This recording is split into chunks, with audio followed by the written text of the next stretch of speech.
Musk ने Elon Musk को टक्कर देने की ठान ली है। मस्क एक सैटेलाइट लॉन्च कंपनी बनाना चाहते हैं जो सैटेलाइट्स को रॉकेट से नहीं बल्कि फेंक के ऑर्बिट में पहुंचा दे। पर जब भी वो किसी सैटेलाइट को ऊपर फेंकते वो दोबारा धरती पे आ गिरती। लेकिन उन्होंने गौर किया कि जैसे जैसे वो वेलोसिटी बढ़ा रहे हैं सैटेलाइट्स और ऊपर जा रही हैं। तो क्या ऐसी कोई वेलोसिटी है जिससे फेंकने पे सैटेलाइट कभी वापस गिरे ही ना? है ना सर, इसे एस्केप वेलोसिटी कहते हैं। एस्केप वेलोसिटी से सैटेलाइट फेंकने वाली मशीन बनाओ। क्या बात है, मैं तो जीनियस निकला। Elon Musk, I am coming for you. लेकिन सर हमें एस्केप वेलोसिटी नहीं। क्या एस्केप वेलोसिटी नहीं पता? ये भी मुझे ही बताना पड़ेगा। अर्थ के सरफेस पे सैटेलाइट के पास केवल काइनेटिक एनर्जी होगी और स्पेस में ये पूरी एनर्जी पोटेंशियल एनर्जी में बदल जाएगी। अब एनर्जी कंजर्वेशन से एस्केप वेलोसिटी निकाल लो। सर जब सैटेलाइट अर्थ की ग्रेविटेशनल फील्ड से ही बाहर चली गई तो उसके पास पोटेंशियल एनर्जी कैसे होगी? पोटेंशियल एनर्जी तभी होती है जब ऑब्जेक्ट किसी फोर्स फील्ड में होता है।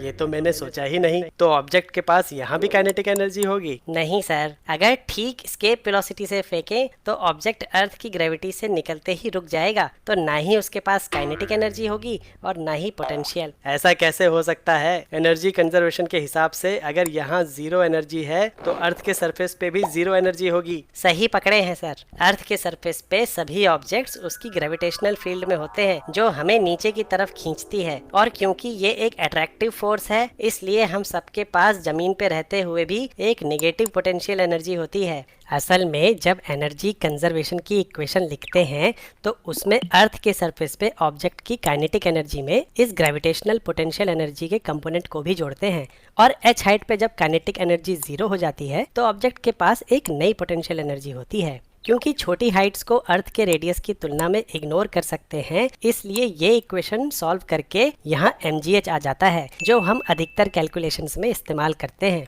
लेकिन ज्यादा दूरी के लिए हम h को अर्थ के रेडियस की तुलना में इग्नोर नहीं कर सकते। पृथ्वी की सतह पे सैटेलाइट की कुल एनर्जी उसकी gravitational potential energy plus kinetic energy होगी, और अब एनर्जी कंजर्वेशन इक्वेशन से एस्केप वेलोसिटी आ जाएगी 11.2 किलोमीटर पर सेकेंड। ये तो बहुत ही ज्यादा है। वही तो मैं कह रहा था सर, हमें सैटेलाइट को ऑर्बिट में भेजना है, ग्रेविटी से बाहर नहीं, तो इसलिए एस्केप वेलोसिटी से काफी कम गति लगेगी। तुम्हें क्या लगता है बिना रॉकेट के केवल फेंक के सैटेलाइट्स को ऑर्बिट में भेजा जा सकता है? ऐसे वीडियोस बनाते वक्त कोई कॉन्सेप्चुअल डाउट आता है तो क्या करते हो? एआई से पूछ लेता हूँ। एआई टीचर की तरह पढ़ा सकता है? हाँ, लेकिन सवाल तुम्हें खुद पूछने पड़ेंगे। तो क्या सवाल पूछ के पूरा सिलेबस कवर कर सकते?